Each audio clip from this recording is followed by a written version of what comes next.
Bonjour et bienvenue sur Comment Pourquoi. Dans la deuxième partie de cette leçon, nous allons mettre en application les résultats de la partie 1 pour déterminer l'équation d'une droite à partir de quelques informations graphiques. C'est parti, on se concentre. Considérons une droite passant par l'origine, l'équation y égale a fois x. On construit une droite parallèle à celle-ci, décalée verticalement de b. Elle a donc pour équation y égale à x plus b. Les deux droites étant parallèles, elles ont la même pente, a. Elles font le même angle θ par rapport à l'axe des abscisses. La valeur b est l'ordonnée du point d'intersection entre la droite et l'axe des ordonnées. L'abscisse de ce point est donc 0. En effet, dans l'équation y égale à x plus b, si on remplace x par 0, on trouve bien y égale b. B s'appelle l'ordonnée à l'origine.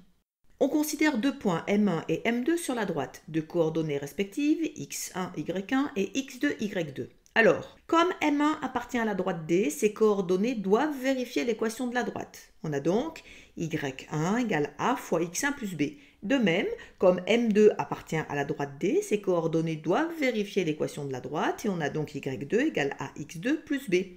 Ces deux équations forment un système à deux inconnus, a et b. On s'intéresse d'abord à petit a en calculant la différence entre y2 et y1. Elle vaut ax2 plus b moins ax1 plus b. Les b s'annulent et on peut mettre a en facteur. y2 moins y1 égale a facteur de x2 moins x1. En divisant de part et d'autre de l'égalité par x2 moins x1, on isole a, qui vaut y2 moins y1 sur x2 moins x1. C'est une relation qu'on utilisera très souvent. Si on change de signe, numérateur et dénominateur de cette fraction, elle ne change pas de valeur. L'ordre choisi pour calculer les différences n'a pas d'importance. Il suffit de choisir le même pour le numérateur et le dénominateur de la fraction pour obtenir le bon résultat. On a aussi a égale y1 moins y2 sur x1 moins x2. Puis pour calculer petit b, il suffira de remplacer dans l'une ou l'autre des deux équations du système petit a par sa valeur. Donc sur la représentation graphique, y2 moins y1 se lit sur l'axe des ordonnées ici et x2 moins x1 se lit sur l'axe des abscisses là. Dans le triangle M2 HM1, ce rapport est aussi la valeur de tangente θ, c'est la pente de la droite. Dans le cas particulier très utilisé graphiquement, où x2 moins x1 vaut 1, alors y2 moins y1 vaut a. Mais si x2 moins x1 vaut delta x, alors y2 moins y1 vaut a fois delta x. Il y a proportionnalité entre x2 moins x1 noté delta x et y2 moins y1 noté delta y. Si delta x et delta y sont de même signe, le rapport est positif. C'est le cas de cette représentation graphique. S'ils sont de signe contraire, le rapport est négatif et la droite descend. Il est courant de faire porter le signe moins par le numérateur de la fraction. C'est ce qui est représenté sur ce graphique. Pour tracer une droite, donc pour obtenir son équation, il faut deux informations. Un point de la droite et sa pente. Si le point a une abscisse nulle, alors c'est le point d'intersection de la droite avec l'axe des ordonnées. Son ordonnée vaut b. On suppose donc qu'on connaît un point A de la droite, de coordonnées xa, ya, et la pente. Donc on connaît la valeur du coefficient directeur. On dit que la droite est l'ensemble des points M de coordonnées xy, tels que la pente calculée entre A et M doit être égale à A. En faisant le rapport de la différence des ordonnées de A et de M à la différence des abscisses de A et M, on obtient aussi une expression de A, l'unique coefficient directeur de la droite. Petit a égale y moins y grand A sur x moins x grand A, si le point M de coordonnées xy appartient à cette droite. À partir de cette égalité, en ayant une valeur numérique pour A, une pour x grand A et une pour y grand A, il est facile de transformer cette équation sous la forme cartésienne, en développant et en mettant tous les termes d'un seul côté de l'égalité de façon à avoir 0 de l'autre côté, ou sous la forme réduite en isolant y d'un côté de l'égalité. Donc pour tracer une droite ou pour déterminer son équation, il faut connaître sa direction donnée par le coefficient directeur et sa position donnée par un point. Dans chacun des 4 exemples suivants, le coefficient directeur est donné de façon différente. Premier exemple, on connaît les coordonnées d'un point P, moins 2, moins 1, et la valeur du coefficient directeur qui est donnée directement. Ici par exemple 4 tiers. Alors à partir de P, on peut prendre delta x égale 3, et delta y égale 4, ou delta x égale 1 et delta y égale 4 tiers, par exemple, pour obtenir la pente de la droite en question. La droite est l'ensemble des points M de coordonnées x, y, tels que le coefficient directeur calculé entre M et P vaut 4 tiers, à savoir petit a égale y moins yp sur x moins xp, et ceci doit valoir 4 tiers. On remplace xp et yp par leur valeur, on multiplie par 3 et par x moins xp, à savoir x plus 2 de part et d'autre de l'égalité. Et on obtient 3 facteur de y plus 1 égale 4 facteur de x plus 2. En développant et en mettant tout du même côté de l'égalité, on obtient une équation cartésienne de cette droite qui passe par le point P et qui a pour coefficient directeur 4 tiers, moins 4x plus 3y moins 5 égale 0.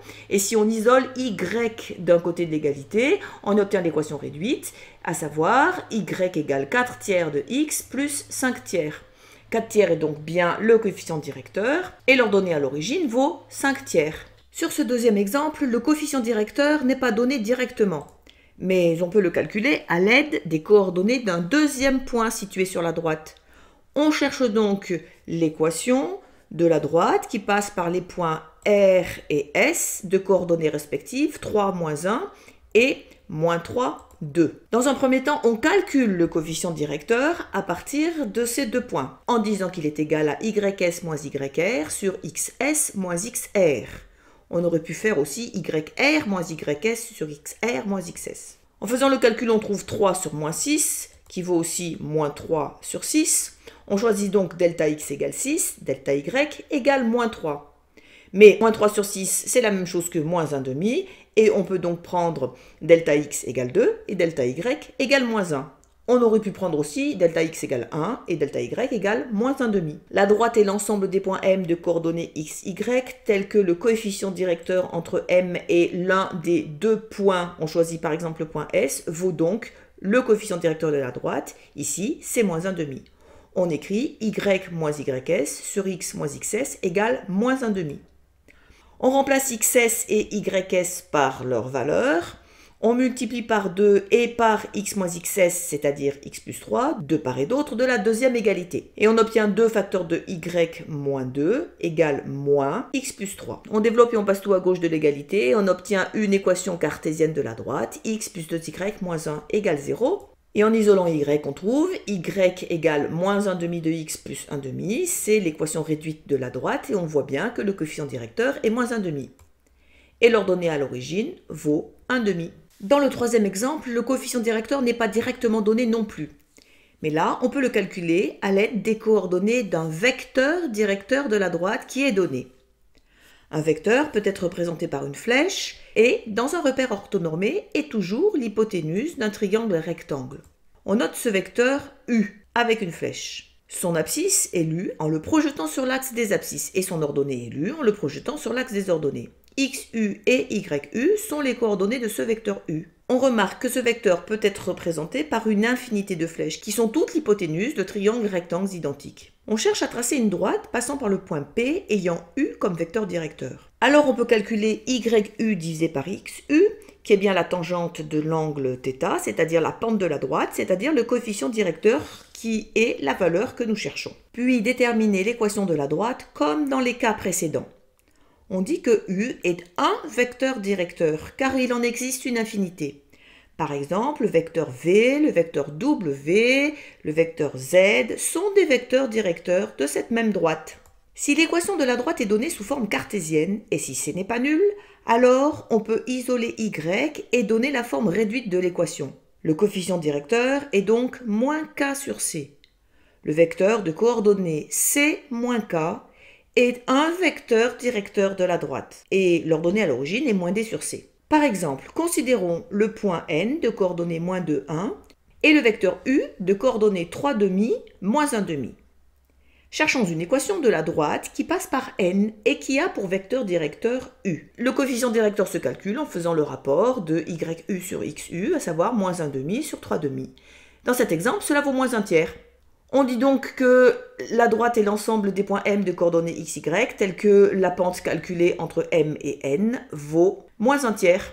Donc petit a égale y moins yn sur x moins xn, et ce petit a vaut moins 1 tiers. En remplaçant yn et xn par leur valeur, en multipliant par 3 de part et d'autre de la deuxième égalité, et en multipliant par x moins xn, c'est-à-dire par x plus 2, on obtient 3 facteurs de y moins 1 égale moins x plus 2. On développe, on met tout d'un même côté de l'égalité et on obtient une équation cartésienne de cette droite, x plus 3y moins 1 égale 0. Et en isolant y, on obtient y égale moins 1 tiers de x plus 1 tiers. On voit que moins 1 tiers est bien le coefficient directeur de la droite et plus 1 tiers sont ordonnées à l'origine. Une dernière situation concerne la recherche de l'équation de la tangente à une courbe en un point. Considérons une courbe représentant une fonction f et un point A de cette courbe. Ses coordonnées sont x indice grand A et y indice grand A. Et y indice grand A vaut f de xa.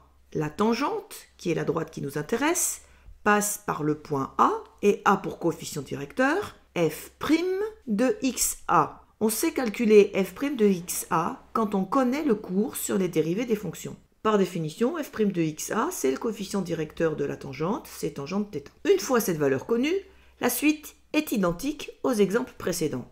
On écrit que le coefficient directeur vaut y moins yk sur x moins xa si x et y sont les coordonnées d'un point M de la tangente. On multiplie par x moins xa de part et d'autre de l'égalité et on a f' de xa facteur de x moins xa égale y moins yk. On isole y et on remplace yk par f de xa et on a y égale f de xa plus f' de xa facteur de x moins xa. Cette écriture est la forme du développement limité au premier ordre de la fonction f au voisinage de l'abscisse du point A.